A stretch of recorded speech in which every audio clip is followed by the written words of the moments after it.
Hello everyone, and welcome to another video of Confronting Chaos, a series of partner videos to Chaos fight footage to outline the enemies and explain why characters are boosted. In this video, I'll be going over the Keiss character event Chaos fight, so let's get into it. The first wave of the fight is against two Cray Claws. The second wave is against two Biosouls. The Cray Claws only have 1 HP attack, but they have rather strong Brave attacks. They're surprisingly dangerous because they can inflict max HP down, which brings that unit's HP down to 30%. They can also inflict speed down and sap, as well as giving themselves defense up, meaning you have to be rather aggressive and make sure the Krays never really have bravery on their turn if possible. The unique boss for this fight is the Biosoul. They have no resistances or weaknesses, but are immune to generic poison, sap, max HP down from both the first wave and themselves, and also speed and turn rate down. They have a fair amount of brave attacks, mostly physical, and 2 HP moves. Their unique gimmick is tied to the move Sylvan Union. Generally, after doing Garden Grab, the Biosoul that just acted will say Craving Energy. This means the next move it does is Sylvan Union. After doing it, it'll move its next turn to after the other Biosoul, which that one will then battery it, usually resulting in a death if not avoided. It'll also be immune to break delay, but it can still be forcibly delayed from the likes of Leo's Master Blade. This can be interrupted using a launch, otherwise, you have to keep track of enemy turn order and try to force the other Biosoul to act first. With the enemies covered, let's check out the featured units. Keiss is the new unit, and his whole thing is enabling powerful launches. His S1 is a fairly standard single target move with splash HP damage, but it's his primary unique buff that's the interesting part. Not only is it a max brave, attack, and crit rate aura, it also enhances his attacks during launch. Both attacks battery the party and apply a frame defense and speed buff, while the brave attack sets enemy HP to 0 and has a stronger battery. His S2 has him set up launches by choosing the unit who will be the launch starter and setting his next turn after them, so you'll want to set up wisely. The launch start works as a 1-turn frame buff on that party member, so don't use that unit's additional ability as you'll waste a launch.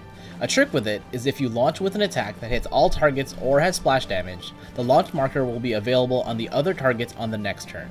He has a normal use count of 5 for that skill and can regen up to 3 uses with his additional ability.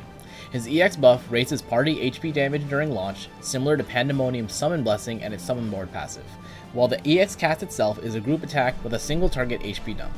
Realization has his EX cast delay, while 1 ingot raises max brave and attack. 2 ingots lets him start off with his buffs and extends the duration of buffs by 2 turns on EX cast, prolonging their effectiveness. 3 ingots gives the EX a double cast effect, as well as improving his base moves and his launch moves. Zidane gets a small rework and EX Plus on this banner. His rework turns him from a single target attacker to a group one. Stellar Circle 5 now has group hits and a single target HP dump, while Free Energy Plus has 50% splash damage. Both skills gained more hits and inflict his debuffs onto all enemies. His EX Plus also brought several changes. Realization unlocks Booster 8 Plus, which has more hits, 50% splash damage, and inflicts his unique debuff Thief's Mark to all enemies. Something not stated is that since the HP attack has splash damage, it also sets up the other enemies to be launched right after, a fun extra. Furthermore, after each EX cast, his basic Brave attack turns into Mug for 1 use, similar to Beatrix's Holy Knight Safeguard. Mug is a free action move that has him steal half a target's bravery before 3 brave hits and an HP dump that doesn't consume the bravery he ends up at. 1 ingot is the stat increase, while 2 ingots allows him to start with his unique buff and full recast gauge. It also inflicts Thief's Mark to all enemies at the start of every wave. 3 ingots gives Booster 8 Plus more hits and overflow, and increases the splash damage to 70%. It also further extends his basic attacks with more hits. HP 2 Plus has high turn rate and along with Mug extend his existing buffs by 1 turn, preventing him from running out of buffs even with his high speed and turn rate.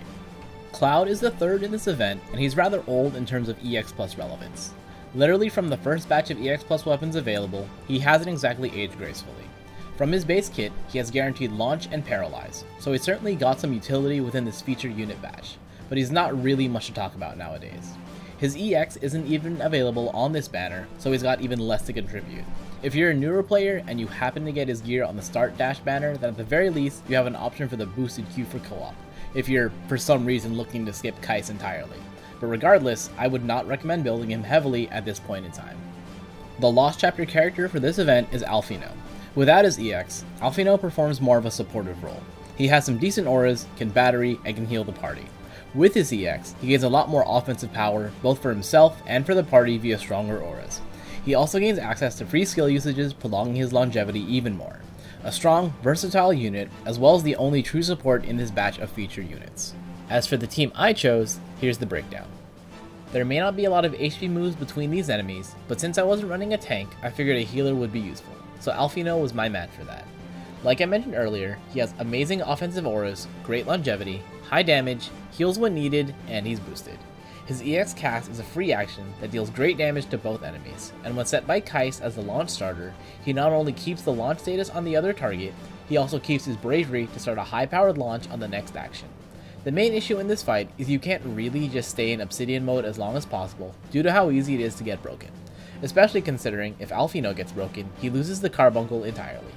Not the biggest issue with his longevity, and having normal carbuncle out lets him battery the party, so it's not a total loss.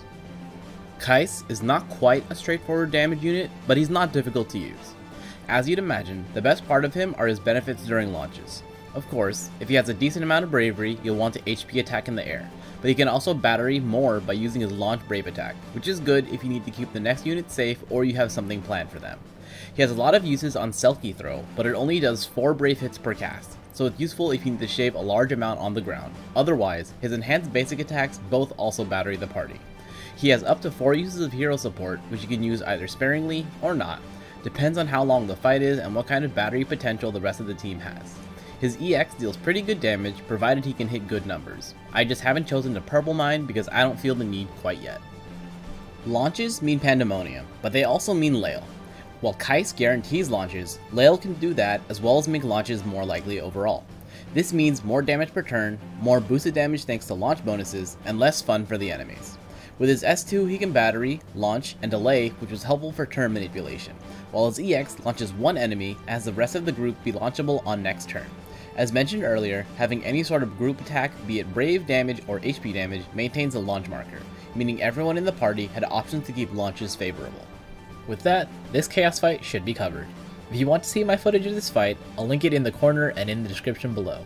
If you liked what you saw and want to see future fights, subscribe so they show up as they're made. If you have any suggestions or thoughts, drop them in the comments below. Thanks for watching, and I hope to see you in the next one.